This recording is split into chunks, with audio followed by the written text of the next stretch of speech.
What season would you say you're currently in right now? Big winter. I mean, actually, I was in winter. I felt like I was in a winter, but now I've been feeling light, like I shared in the beginning of the show. And my energy is feeling more positive, and I feel like we're transitioning into a spring. I feel like we just turned the corner. When does spring usually happen? March. March something. I'm like first day of spring, first day out, T Grizzly. It's like that. It's like it might still rain. Yeah. We haven't completely gotten into. It's like that. The April showers bring May flowers. Yeah. I'm right there. What about you? I feel like maybe I've been feeling like I was in a winter season for sure. And I am feeling some hope. I'll say that I'm feeling the hopeful part of spring. Yeah. You know? Yeah, I'm 'cause feeling I feel hopeful. like Yes, I am.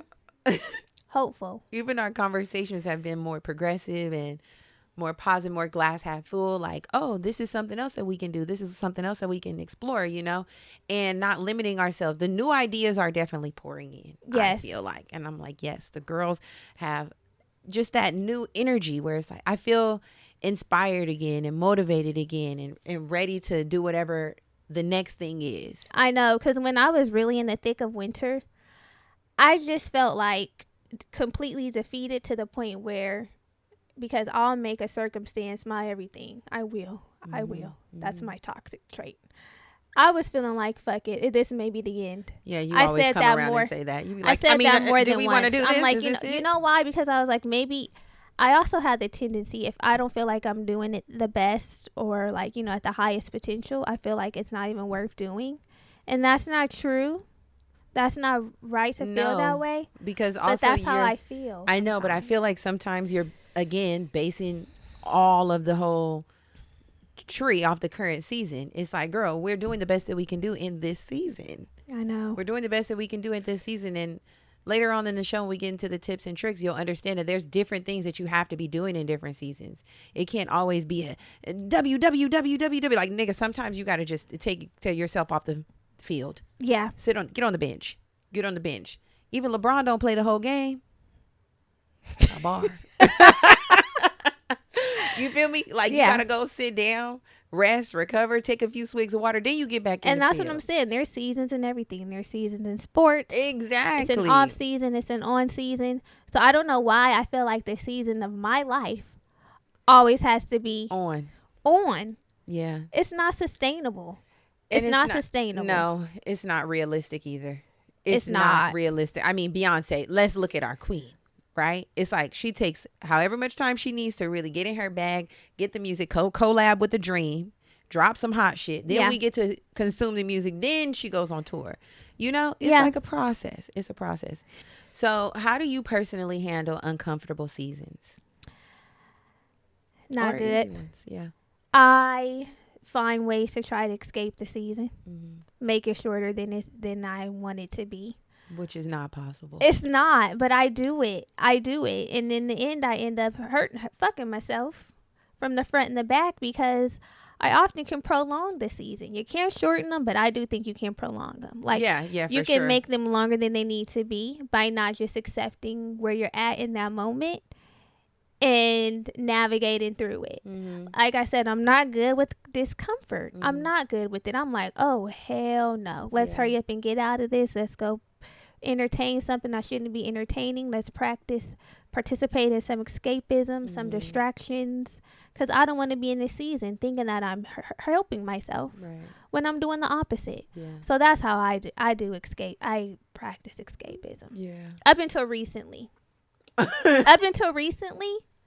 something came over me that made me say, there's nothing for you to do right now. Right. I felt mature. The Spirit of the Lord. I felt mature in that moment. I felt mature when I had that realization because I've never felt like that before. Usually, I would feel like you need to be doing something, but I was like, "There's nothing for you to do." That's the big manifesting generator energy, baby. The way I want to rap. Listen, let me kick my feet up in this motherfucker. Yeah. Projectors unite. How do you handle your uncomfortable seasons?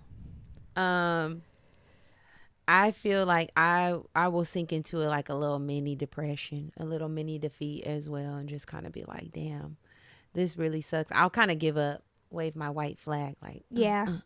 But I feel like my toxic trait is thinking that I should keep eating off the harvest, off the seeds that were planted many, many years ago. Yes. You know, it's kind of like, I already did this. I've already invested. I'm a master I've at this mastered point. I'm a something. pro. Yeah. Why do I got to keep doing the shit that the interns are doing? It's like that. You know what I mean? Like, I've sown the seeds. Yeah. I've watered them. Right. The plant has grown. Now, why do we got to tend to this shit every year and do the same thing over and over? You don't be wanting to get back in the field. I don't be wanting to get back in the field. I'm like, we did that thing already. But the thing is, you did do it already. But when you get back in that field, it's not going to be like the first time when you were out there sowing seeds. You know what I'm saying? You're coming to the field with more insight, more knowledge. You know just how much water to put there. Yeah. Put on that seed.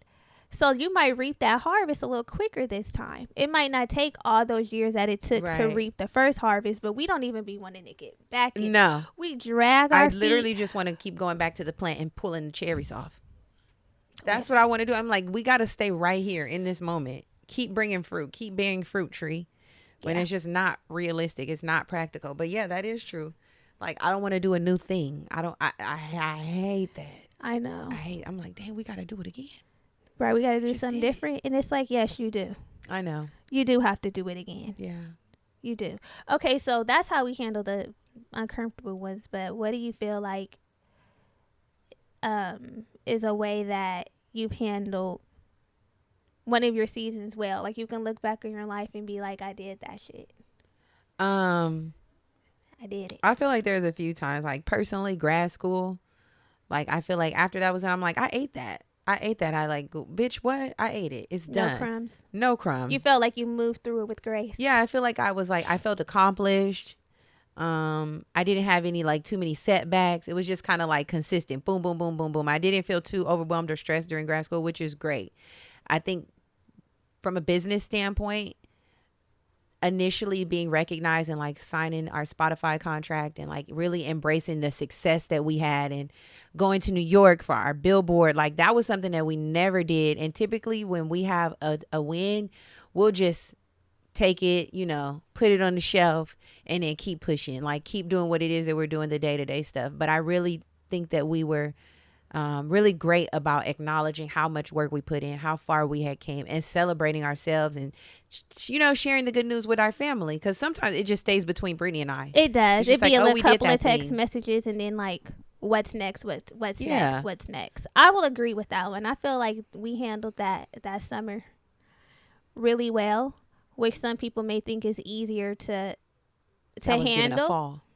That was a fall. Yeah. Some people may think that it's easier to handle, but I would say that sometimes I'll be in the middle of fall and not embrace it because I'm already hyper fixated on what's next. Right. You know? Yeah. I do that a lot, but I feel like in that time, I agree with everything you said. We really went all out, and in hindsight, I'm so happy that we did because there is a next season after that. Yeah. You know what I'm saying? And I wanted to savor all of that because it was a big deal. It was a big deal. And I think that additionally, we even rose to the occasion and the demands of what was being required from us at that point. It was like we had gone from being this independent podcast, doing everything on our own terms, to now having multiple meetings with multiple different entities and like showing up, having to reformat the show, just, you know, really a level of professionalism that was required from us. We ate it. Yeah. We rose to the occasion. It was like, oh yeah, this is what we do. I think it pulled something else out of us, you know, and lessons and things that we are able to take into the next seasons.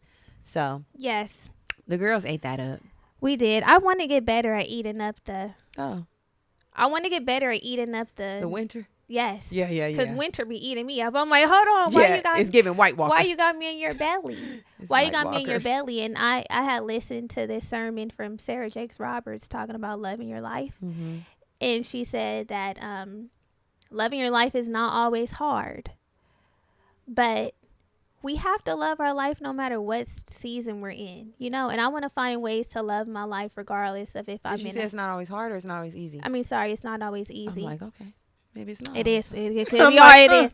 She said that it's not always easy. I thought she was giving us a mind. No. I'm sorry. She said that it's not always easy. She didn't want to paint the picture that it was easy. Yeah. But we do have to find the little glimmers of hope. Mm-hmm. They're there somewhere. And I know that some of the winters are colder than others, the Yeah. coldest winter ever. Yeah. I'm not dumbing that down at all, but there's glimmers of hope all the time. So Yeah. finding them, cause baby, whew, I be Yeah. getting my ass beat. Like us all, whooping.